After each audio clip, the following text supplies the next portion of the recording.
எந்த விதமான அனுபவமே இல்லாம ஒரு 18 மாசத்துல ஒரு துணை முதலமைச்சர் ஆகி அவர் தான் எதிர்காலம்னு சொல்லும் போது அவருக்கு பேராசனம் உங்களுக்கு தெரியாது. தன்னுடைய இண்டஸ்ட்ரியை விட்டுட்டு கட்சியை ஜீரோல இருந்து ஸ்டார்ட் பண்ணி பிரச்சாரத்தை உருவாக்கி மக்கள்கிட்ட போயிட்டு இவ்வளவு பர்சன்டேஜ் ஓட் பேங்க் இருக்குன்னா மக்களுடைய ஆதரவை பேஸ் பண்ணி நாங்க ஒரு கால்குலேஷன் சொல்லிட்டு இருக்கோம்.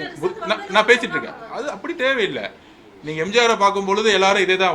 அண்ணன் செங்கோட்டையன் தான் கேட்டேன். அப்ப நான் பறக்கல, அண்ணன் சொல்லிட்டு இருந்தேன். இப்போ நாங்க ரிசல்ட் வர வரைக்கும் யாருமே எங்களை நம்பல. நடிகர் கட்சின்னு சொன்னாங்க, அவர் பேச தெரியாதுன்னு சொன்னாங்க, விமர்சனம் பண்ணாங்க, ரொம்ப கீழ்த்தரமா பேசுவாங்க, அசிங்கசியமா வாய்க்கு வசுற மாதிரி திமுக மேடையில பேசுவாங்க.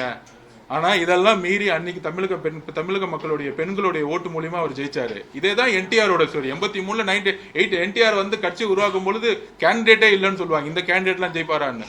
ஆனா 200 தொகுதிக்கு மேல ஜெயிச்சார். ஸோ இதெல்லாம் வரலாறு. இந்த வரலாறு திருப்பி 50 வருஷம் உருவாதுங்கிறத தமிழக மக்கள் நாங்கிறாங்க, நாம பண்ண போறோம். அதை நாங்க உறுதியா மக்களுடைய எங்களுடைய பிரச்சாரத்தை சொல்றோம். நாங்க ஜெயிப்போங்கிறது மக்கள்கிட்ட நாங்க சொல்றோம். மக்களுடைய கமிட்மெண்ட்டும் அதனாலதான் அதிகமா இருக்கு. இப்ப இளைஞரணி மாநாடு போட்டாங்களே, அதனால மாநாட்டை நீங்க பாத்தீங்களா? எப்படி கூட்டிட்டு வந்தாங்கன்னு தெரியுமா உங்களுக்கு? அப்போ ஒவ்வொரு கூட்டமும் திமுக வந்து ஒரு பஸ்ல இருந்தோ கவர்மெண்ட் பஸ்ல கூட்டிட்டு வராங்க, லாரியில கூட்டிட்டு வராங்க, மக்களை வந்து கூட்டிட்டு வந்து உட்கார வைக்கிறதுக்கே பெருசா பாக்குறாங்க.